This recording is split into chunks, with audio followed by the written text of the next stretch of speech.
que os seus discípulos entrassem no barco e fossem adiante para o outro lado, enquanto despedia a multidão. Se você entendeu, diga glória a Deus. Glória a Deus.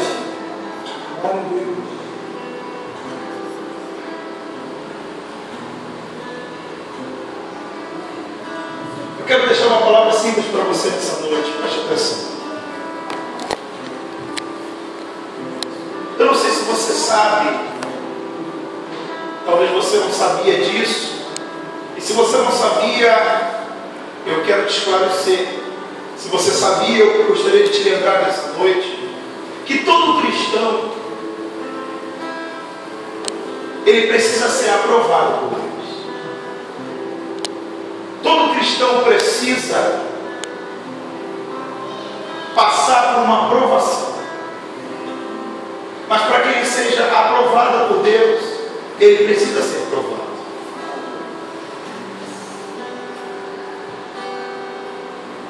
Existem muitos cristãos que, infelizmente, talvez porque foram ensinados dessa maneira, ou talvez porque não conseguiram aprender, eles enganosamente pensam que ser crente é apenas vir para a igreja, e não é. Existem pessoas que pensam que ser cristão é apenas estar nos cultos, no evangelismo, nas orações, cumprir com o cronograma da igreja. Quando eu li essa palavra em Mateus capítulo 14, versículo 22, e essa história você conhece, fala quando é a famosa história que fala a respeito de Jesus quando ele andou sobre as águas. Mas uma das coisas que me chama a atenção, eu quero passar para a minha e para a sua vida nessa noite, é que se você ler essa história na íntegra, você vai perceber que antes de Jesus andar sobre as águas, antes de Pedro pedir, Senhor, se é tu mesmo, manda-me ter contigo sobre as águas, antes de chegar nessa parte, a Bíblia ela conta que Jesus, ele tinha acabado de despedir a multidão. Que multidão era essa? Era uma multidão que Jesus havia acabado de alimentar. A famosa história dos 5 pães e 2 peixinhos. Jesus tinha acabado de alimentar essa multidão. Estava no monte. Tinha aproximadamente 30 mil pessoas que Jesus tinha acabado de alimentar. A Bíblia vai dizer então que Jesus, quando ele acaba de alimentar a multidão, ele dá uma ordem aos seus discípulos. Eles olham para os seus discípulos e dizem assim: olha, agora que nós terminamos de cumprir aquilo que Deus havia determinado aqui, desse lado aqui da Galileia, vocês vão entrar dentro do barco e vocês vão para o outro lado da Galileia. Só que tem porém, eu não vou estar com vocês. Eu não vou estar presente em carne e osso com vocês. Mas aonde vocês forem, nunca se esqueça que eu estou em espírito com vocês. Diga glória a Deus, Senhor. Glória a Deus. Você sabe que aonde Jesus ia, por onde Jesus andava, os discípulos sempre estavam atrás dele. Se Jesus curava o enfermo, tinha um discípulo ajudando na hora de colocar as mãos. Se Jesus ele orava por alguém que precisava de um milagre, de alguém ressuscitar, que estava morto, como aquela mulher, viúva de Naim.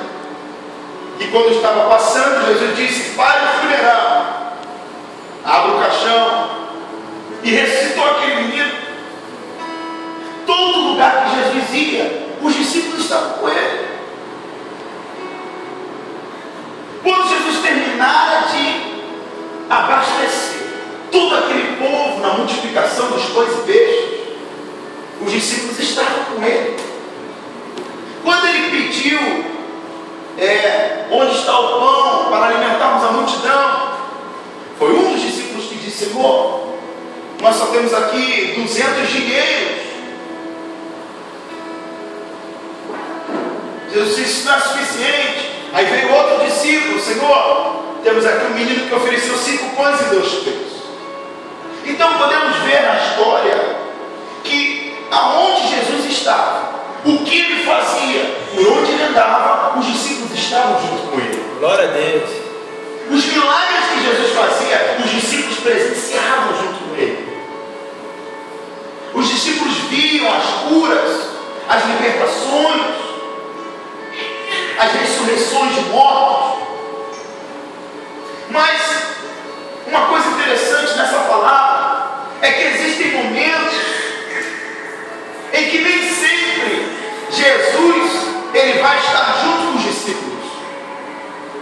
Existem momentos que Jesus ele vai precisar estar em um lugar, enquanto os discípulos estão em outro lugar. A Bíblia diz que é assim que Jesus terminou de alimentar aquela multidão de pessoas. Jesus olha para os discípulos e diz assim: olha, vocês vão para o outro lado da Galileia, enquanto eu vou subir para orar. A Bíblia diz que os discípulos rogaram Jesus para que eles ficassem junto com Jesus. Senhor, aonde o Senhor vai, a gente está junto. Você está fazendo milagre, a gente está participando. Deixa a gente ficar junto com o Senhor. Nós também queremos subir ao monte para orar. Jesus disse assim: não, eu quero que vocês entrem no barco e vão para o outro lado da Galileia. A Bíblia diz que eles lutaram, mas por final obedeceram. Só que tudo, eu aprendi que tudo que Jesus fazia, irmãos, tinha um propósito. Jesus ele não era alguém que fazia as coisas por acaso. Jesus não passava nas cidades para curar por acaso. Quando você se lembra que Jesus passou na cidade da mulher do fluxo de sangue, a Bíblia fala que a mulher ouviu falar de Jesus. Talvez aos seus olhos você vai dizer assim: caramba, que coincidência, Jesus passar na cidade de uma mulher que tinha um fluxo de sangue. Não, Jesus já sabia que aquela mulher estava lá. Então Jesus, nada do que ele fazia era em vão. Jesus não dava ponto sem vão. Mais uma vez, olhamos para a palavra de Deus e percebemos que Jesus estava agindo de uma forma diferente com os discípulos. Jesus olha e fala assim: olha, eu vou subir para orar, enquanto vocês vão entrar no barco e vão navegar. Pega o mar da Galileia e vai embora, lá para o outro lado. Talvez aqueles discípulos disseram assim: meu Deus do céu, Jesus, o Senhor está sempre com a gente, o Senhor tem as palavras de vida, como Pedro disse. A gente está acostumado a ficar com o Senhor, por que agora o Senhor manda a gente ir para lá, para o outro lado? Tem coisa na minha e na sua vida que no começo a gente nunca entende. Tem situações que Deus nos coloca que no começo a gente não vai entender. Diga para quem está do seu lado nessa noite: tudo na sua vida tem um propósito determinado por Deus. Diga glória a Deus se você vai. Tudo na nossa vida tem um tempo, um propósito. Preste atenção, você vai entender. Você está aqui no culto, coisa linda, que benção. Você vai para casa daqui a pouco.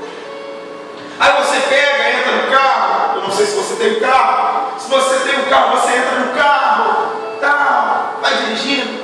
De repente, ainda falta 5 quilômetros para chegar na sua casa. No meio do caminho, o pneu do carro fura. Meu Deus, essa hora da noite, 10 horas da noite, o pneu do meu carro vai furar. Por que vai furar agora? Aí você pensa: podia ter furado mais cedo, de tarde, que eu já trocava, vinha para a igreja com um carro bom. Aí você vai dizer: por que não furou ontem, que eu estava em casa o dia todo, dava tempo de ir no mecânico? Por que vai furar agora? Por quê? A resposta é simples. Porque nada que acontece na sua vida no começo você entende. Mas tudo tem um propósito determinado por Deus. Glória a Deus. Às vezes a gente reclama, Senhor, meu pneu do carro furou. Era para eu chegar em casa 9h30, jantar, dormir, acordar cedo do trabalho. Cheguei em casa meia-noite e meia, porque fiquei até agora trocando pneu. Mas o que você não sabe é que lá no caminho até chegar à sua casa, Deus já te deu mais de 3 livramentos. Glória a Deus, aleluia. Então existem situações que Deus nos coloca que a gente não entende no começo. A gente só vai entender no meio do caminho. Quando Jesus olhou para o discípulo e disse assim, olha, vai para o outro lado, Jesus estava determinando um propósito para a vida dele. Que propósito era esse, pregador? Eu vou te explicar agora. Eu disse para você no começo da mensagem que todo cristão precisa ser aprovado por Deus. Glória a Deus. Acredito nisso. Sim ou não? Maravilha. Por que todo cristão precisa ser aprovado? Porque se você não for aprovado, você não pode fazer a obra de Deus. Se você não for aprovado, você não é digno de receber a presença de Deus. Se você não for aprovado, você não vai poder exercer aquilo que Deus colocou na sua mão. E se você não for aprovado, você não tem lugar no céu. Aleluia, coisa linda, Jesus. O que Jesus estava fazendo com os discípulos era simplesmente permitindo que eles fossem provados por Deus. Eles entraram no barco, começaram a navegar.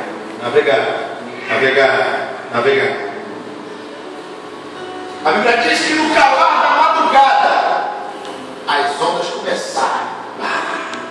Direito, jogaram o barco para a esquerda, todo mundo segura, vamos afundar. A Bíblia diz que eles pensaram que iam afundar.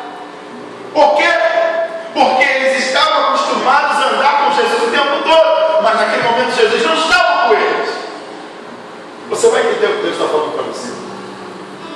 Existem momentos na minha e na sua vida que Jesus ele não vai estar presente em carne e osso, ele não vai descer do céu para que você tome uma atitude que você tem que tomar. Oh, Jesus. Por quê? Porque todo cristão, para ser aprovado, precisa ser provado. Está começando a entender agora? Aleluia. É simples essa palavra. Quer ver? Calma aí, vou esclarecer para você. Olha só. Está em casa, está tudo bem, né? Estamos vendo um casal bonito aqui na minha frente, está uma criança linda.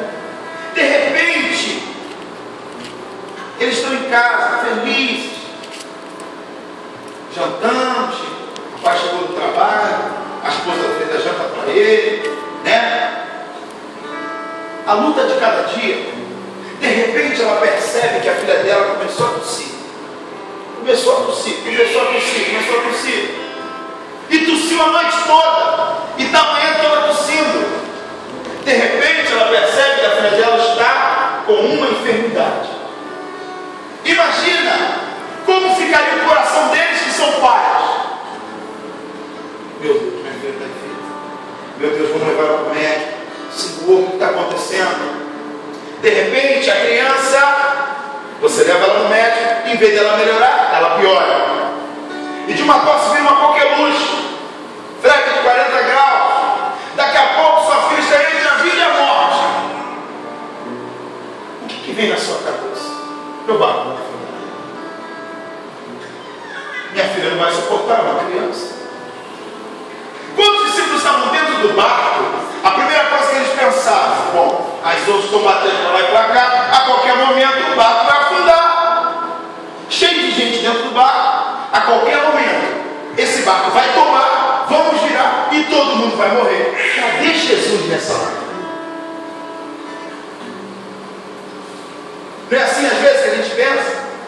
Senhor, meu filho estava bonzinho, agora está entre a vida e a morte. Cadê o Senhor na minha vida? Não é assim que a gente vai pensar? Não é assim que muita gente lá fora pensa? É verdade. Muitas das vezes Deus nos coloca em situações que não é para você morrer. Diga para quem está do seu lado: o deserto. O deserto E o mar bravio. e o mar bravio Não vão te consumir. não vão te consumir. Existem momentos na nossa vida, irmãos, que a gente pensa que o mar da vida vai nos engolir. Que sei, talvez no casamento, na vida espiritual, na área familiar, na área sentimental, na área neurológica, depressão, opressão, humilhação, perseguição, calúnia. Quem nunca sofreu? Existem situações que Deus nos permite, às vezes, para que não a gente venha morrer, mas sim ser aprovados por Ele. Por quê? Porque não existem momentos de amadurecimento quando a situação está boa. Quer ver o exemplo? Quem é que pensa em amadurecer, em ter um crescimento espiritual, quando já está cheio do Espírito Santo? Quem é que pensa em buscar Deus para que a vida dele melhore cada dia se ele já está com o dinheiro no bolso? O amadurecimento, a aprovação de Deus não vem em momentos bons. A aprovação vem em momentos de provações. Por isso, quando eu estava lendo essa história linda de Jesus, e você pergunta, rapaz, mas será que Jesus era tão mal assim? Colocar os discípulos dentro do barco, mandar os caras lá para o outro lado, para poder os caras ficar sofrendo em meio ao mar bravinho? Não. Eu achei tão linda essa atitude de Jesus. Por quê? Porque eles estavam com Jesus o tempo todo. Só que existe um porém. Quando tudo está bem na nossa vida, a gente relaxa. Você sabia disso? Quer ver? A gente está orando. Vai para monte, sobe monte, desce monte. Consagração. Está em todos os cultos. Vai nas igrejas, nas orações, escola dominical, coisa linda. Senhor, abre a porta de emprego, abre a porta, abre a porta. Suando, cansado de tanto orar. De madrugada, nossa, nem se fala. Noite sem dormir. Quando Deus abre a porta, parou. Não ora mais. Não é assim? Ah, bom, já estou com emprego. Ah, agora eu estou muito cansado do trabalho. Vou para a igreja hoje não. Não é assim na nossa vida? Quando a gente não tinha carro, a gente pegava o ônibus e andava 20 quilômetros de ônibus até a igreja. Mas quando Deus dá o carro para a gente não quer mais ir, porque a gente está cansado do trabalho. Cheguei cansado, estou com uma dorzinha aqui, é mais.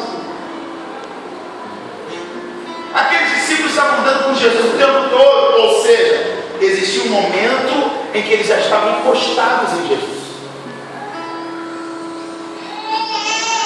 Quem vai prover? Jesus. Quem vai curar? Chama Jesus. Ó, tem uma mulher aqui, rapaz, está chorando. O fulano da família dele morreu, precisa ser consolado. É mesmo? Cadê Jesus? Ó, olha aqui que coisa interessante. Está acontecendo um desastre na tua vida. Pastor, ora por mim. Fulano, vem aqui em casa fazer uma campanha.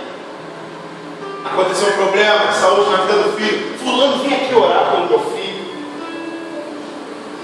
Fulano, por favor. Beltrano, por favor.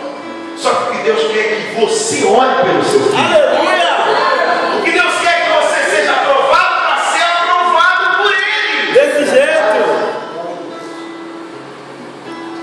Eles entraram no mar, estavam no meio do mar. De repente, eles andam para lá e para cá. Qual é a atitude deles? No momento da aprovação, existem três coisas que nascem dentro de nós. A primeira se chama confiança. Por que confiança? Você está aqui cantando todo dia no culto, nunca aconteceu nada demais na sua vida, de repente você fica sabendo que você está com uma enfermidade que parece que vai ser difícil ser curada. Aí você começa, meu Deus, e agora? E agora? E agora? E agora? O que eu vou fazer? Vou pedir para alguém orar por mim? Ah, vou me desesperar, entro em depressão, eu vou morrer, o médico disse, me desenganou. Espera aí. E o que você aprendeu lá na igreja, ouvindo o pastor? Você aprendeu aconteceu. Por quê? Porque muitas das vezes nós, como seres humanos, temos um hábito que precisamos tirar da nossa vida, de nos encostar em outras pessoas. Enquanto aquilo não atinge a gente diretamente, a gente não reage. Enquanto o pastor da igreja puder orar por mim, eu não vou botar a mão na cabeça e não vou orar. Por que que os discípulos de Jesus ficaram abalados com a situação, se eles estavam vendo milagres o tempo todo perto de Jesus? Eles viam coxos andando, paralíticos, cegos vendo, surdos ouvindo. Eles viram 30 mil pessoas sendo abençoadas através de alimentos, e ainda viu o alimento sobrar com 5 pães e 2 peixes. Por que agora, no meio do deserto, eles vão ficar com medo? Porque eles estavam encostados naquilo que Jesus fazia. Às vezes é assim com a gente. A gente está ouvindo a palavra, coisa linda, ouvindo o testemunho. Rapaz, aquele rapaz ali, tempão, né? Ou parece que nada aconteceu. E como é que Deus abençoou? E você? E nós? Nós estamos ouvindo a palavra, nós estamos aprendendo. Mas na hora que o mar está, a gente fica com medo. O que Deus quer é que nós tenhamos confiança. Por quê? Porque só Ele pode acalmar o mar na nossa vida. Eu conheço pessoas que, infelizmente, elas vivem na igreja há mais de 10, 15 anos. Talvez você conheça pessoas assim também. Elas vivem na igreja há mais de 15 anos. Ela é a primeira, quando é chamada para evangelismo, é a primeira. Quando é chamada para trabalhar, não, é o primeiro. Sempre o primeiro. Mas quando bate o ventinho no peito dela, volta a voltar a chutar o balde. Perdeu a confiança. Existem momentos na nossa vida que nós não podemos esperar que Jesus desça e faça. Nós temos que colocar a nossa confiança em Deus em ação. A segunda coisa que é produzida na hora da tristeza, na hora da humilhação, na hora que você tem uma perda, uma traição, ou seja, na hora que o momento ruim acontece, nasce uma coisa chamada fé. Por quê? Porque tem versículo que fala: olha, o que é esperança? Como eu vou esperar aquilo que eu já estou vendo? Esperança é aquilo que eu não vejo, mas eu sei que a qualquer momento vai acontecer. Isso é esperança. Poxa, se eu estou nesse emprego aqui, complicado, estou ganhando um salário aqui que não está legal, estou sendo maltratado no meu emprego, está complicado para mim, mas eu creio, já estou visualizando que a qualquer momento Deus vai abrir uma porta melhor para mim. Glória a Deus. Que a qualquer momento Deus vai trazer um grande milagre para a minha vida. Aleluia. Isso é esperança. Esperança não é você comprar um carro novo tendo dinheiro. Que tipo de esperança é essa? Meu Deus. Meu servo, eis que te digo assim: te darei a tua casa própria, a tua independência, porque tu tem me pedido. Glória a Deus. Quando sai lá fora, já perdeu a esperança. Ai, mas será mesmo? Morando de aluguel, morando com a minha sogra, o negócio está bravo para mim, tem gente me humilhando, estou ganhando salário mínimo. Você começa a olhar para as circunstâncias. Você sabe que Deus é muito maior, mas você prefere olhar para quem é menor. Sabe por que Davi venceu o gigante? Porque Davi não olhou para ele. Max Lucado, no livro dele, diz: olhe para o gigante e você cairá. Olhe para Deus e o seu gigante cairá. Aleluia! Você pode dizer glória a Deus nessa noite? Glória a Deus! Fé! Fé em quê? Ó, vai para cá, mas meu Deus! De repente, quem aparece lá no final, aquela luz branca, começa a secar o olho de todo mundo. O que é aquilo ali, rapaz? Rapaz, estou ficando cego, aquela luz branca vem em nossa direção. É um fantasma, é um demônio, o que é aquilo ali? Eu não sei, é um espírito. Jesus fala: não temas, sou eu. De repente Jesus chega. Quando Jesus chega,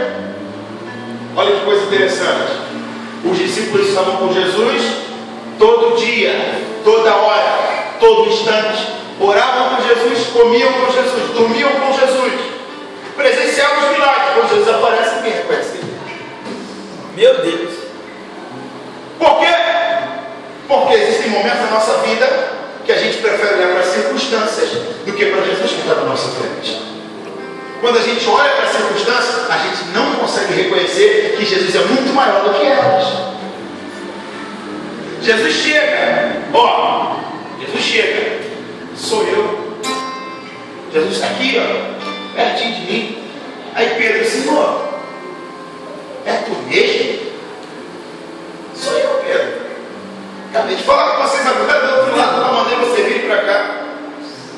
Jesus se teletransportou do monte até o meio dos mares. Sou eu, Pedro. Senhor, se é tu mesmo, manda-me que é contigo sobre as águas. Falta de fé. Na tribulação precisa nascer a fé.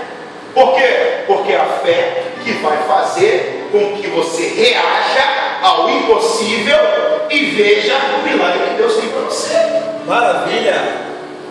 É através da fé. Hoje eu não posso, mas amanhã Deus vai fazer. Hoje eu não vou poder ir, mas amanhã Deus vai comigo. Hoje a porta está fechada, mas amanhã vários portões vão se abrir para mim. Essa é a fé. Que fé é essa que os discípulos tinham? Estavam com Jesus o tempo todo vendo milagre. Olha aqui Judas, olha aqui. O que foi, Pedro? Rapaz, o cara andou paralítico, glória a Deus. Eles estavam indo para a igreja o tempo todo. Eles estavam ouvindo a palavra, porque Jesus dava sermão. E eu acho que ninguém melhor do que Jesus para poder dar um sermão.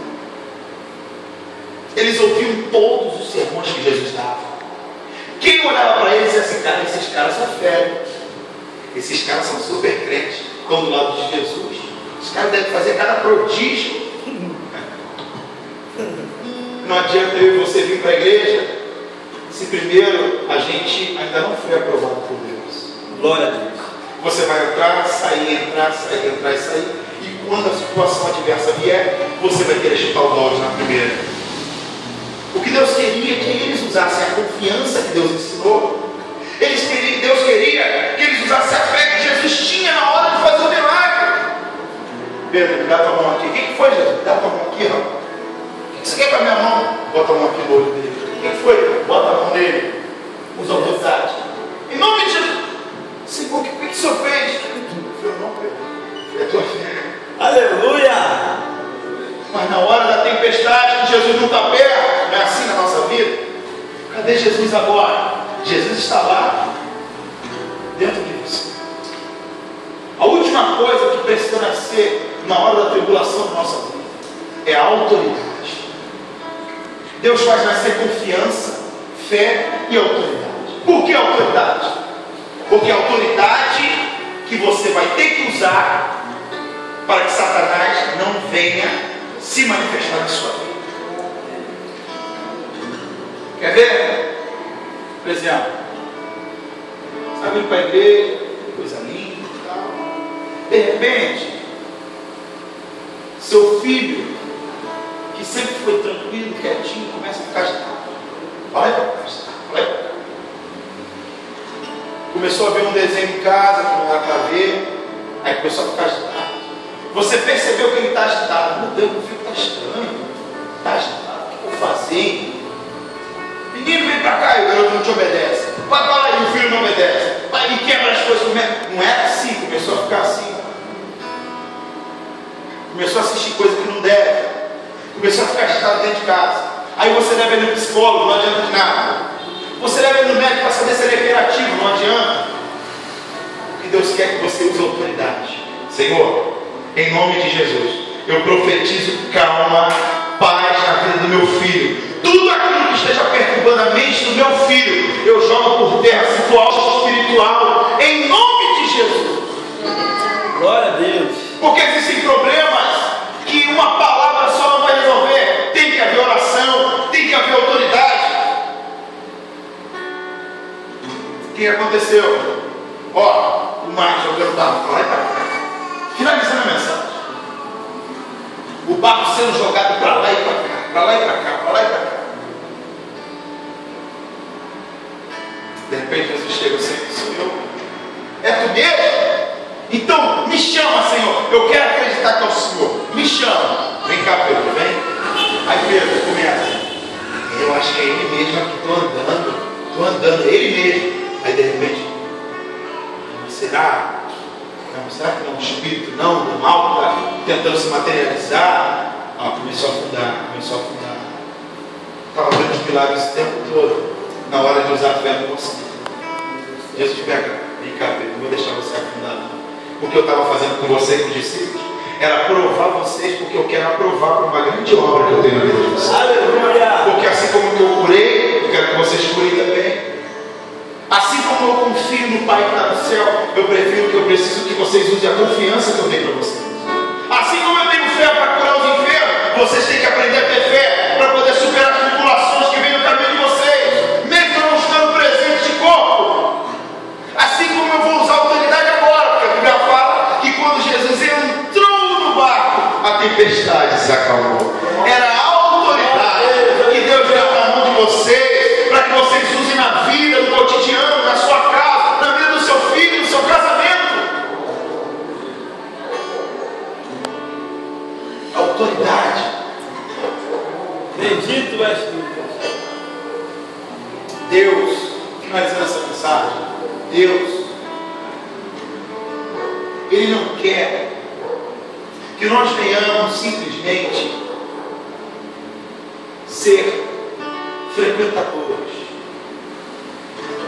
ouvintes, mas Deus quer ver o propósito dele realizado na vida de cada um que está aqui. Glória a Deus, aleluia.